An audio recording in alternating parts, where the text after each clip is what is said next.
Merci beaucoup, Émilie.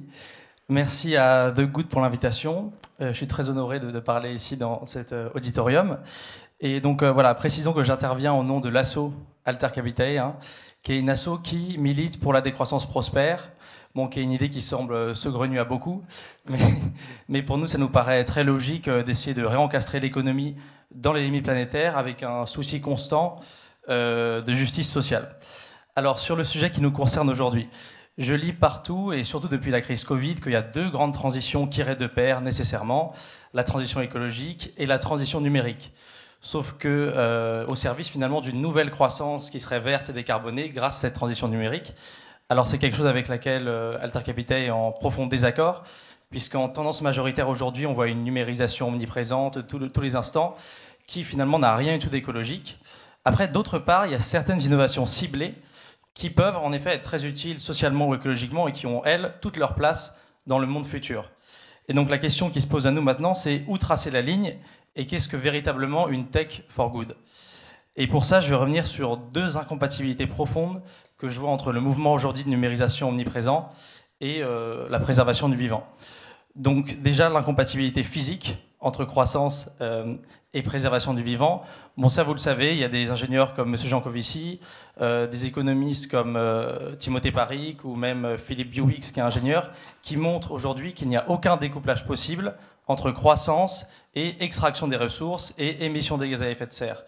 Donc en fait, penser qu'on peut avoir une croissance verte tout en consommant plus qu'à l'accoutumée, c'est évidemment un leurre complet duquel il faut sortir. Puisque la production des smartphones, des voitures électriques, des objets connectés, enfin toutes ces choses joyeuses qu'on voit sortir de la technologie, c'est extrêmement destructeur pour l'environnement. Et par exemple, un téléphone portable, c'est 70 kilos de matière extraite. Donc le paradigme dans lequel on est aujourd'hui, consumériste, où chaque année on va racheter le nouveau petit gadget, etc., du nouvel iPhone, évidemment c'est une aberration complète d'un point de vue écologiste. Donc soyons clairs, penser qu'on pourra continuer de consommer comme à l'accoutumée, voire plus, tout en préservant la planète, il faut évidemment en sortir, même en numérique. Donc ça, c'était l'incompatibilité matérielle, physique, qui est assez simple à comprendre, mais pourtant on continue de rester dans le paradigme de la croissance. Mais il y a aussi l'incompatibilité, je dirais, plus philosophique entre écologie, société et numérisation de tous les instants. Alors, en fait, les partisans de la numérisation omniprésente, en tout cas, ils ne s'en réclament pas, mais ils perdurent un concept qu'on appelle le technosolutionnisme, donc l'idée que la vie de tous les jours pourrait être améliorée par la technologie dans tous ses aspects.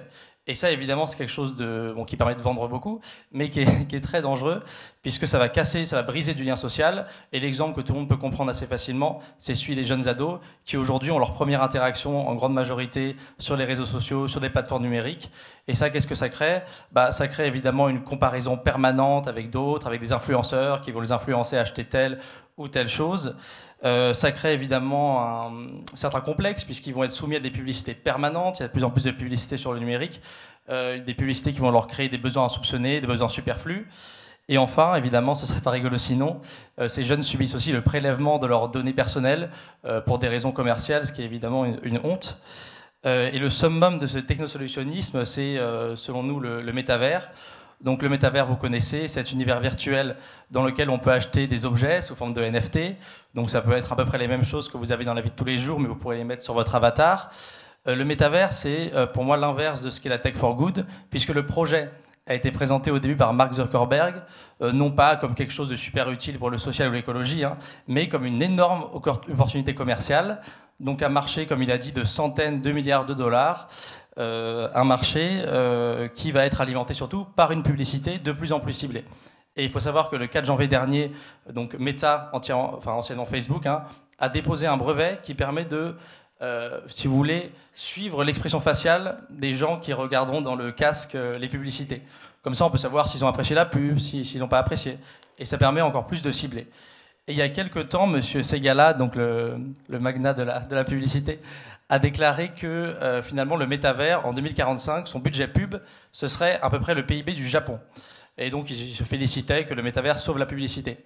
Sauf qu'on peut se demander, dans le contexte actuel de limitation des ressources, si finalement faire une apologie de la publicité et étendre le consumérisme encore plus dans le numérique, c'est une bonne idée. Nous, on pense évidemment que non. Et donc on pense que les entreprises qui se disent engagées mais qui pourtant vont quand même investir dans le métavers, finalement participent à du greenwashing, parce qu'on voit mal comment ça peut être raccord, même si on a vu évidemment qu'il y avait les pubs sur le métavers qui sont sortis dernièrement, qui mettent en avant des petites choses, comme par exemple le fait que ça va aller dans les études, etc. Mais évidemment, ça c'est 1% de l'utilisation qui va en être faite, et c'est pas du tout le business model. Donc voilà, incompatibilité matérielle, incompatibilité philosophique entre une croissance verte tirée vers le numérique et la préservation du vivant. Et donc il faut faire un choix de civilisation. Donc certains progrès technologiques ont bien sûr une utilité, mais le numérique doit rester à sa place. C'est-à-dire que la technologie doit répondre à des demandes sociales et écologiques collectives, mais il ne doit absolument pas, comme c'est beaucoup le cas actuellement, créer des tendances commerciales pour alimenter un consumérisme délétère. Voilà. Par exemple, bon, je tape comme ça dessus, mais les montres connectées, je me demande vraiment qui aurait voulu acheter ça avant qu'on les pousse avec la publicité. Au contraire, là pour être un peu plus positif, on a des innovations technologiques très utiles pour le social et l'écologie, la visioconférence pour éviter les longs trajets, la facilitation de l'obtention d'aide sociale avec le numérique, la télémédecine qui permet à des gens qui habitent dans des déserts médicaux d'accéder à des spécialistes qu'ils n'auraient pas eu sinon, sauf à faire quelques heures de voiture, ou enfin je sais qu'il y a certains principes de satellites qui peuvent aider à savoir comment utiliser de manière sobre sur les cultures. Donc ça c'est des choses utiles. Donc vous l'avez compris, transition numérique et transition écologique ne vont pas nécessairement de pair, et il faut à chaque fois se poser la question. Donc suivre aveuglément toutes les innovations technologiques comme on le fait depuis des décennies parce que ça irait dans le sens du progrès, c'est finalement bâtir une civilisation encore plus individualiste, dépolitisée et consumériste que celle que nous connaissons actuellement. Donc voilà, vous l'avez compris, l'essor de la technologie doit être guidé par une utilité sociale à chaque fois, doit être limitée par les limites planétaires, donc en décroissance, et ainsi elle sera véritablement une tech for good. Voilà, merci beaucoup. Merci beaucoup, Gabriel.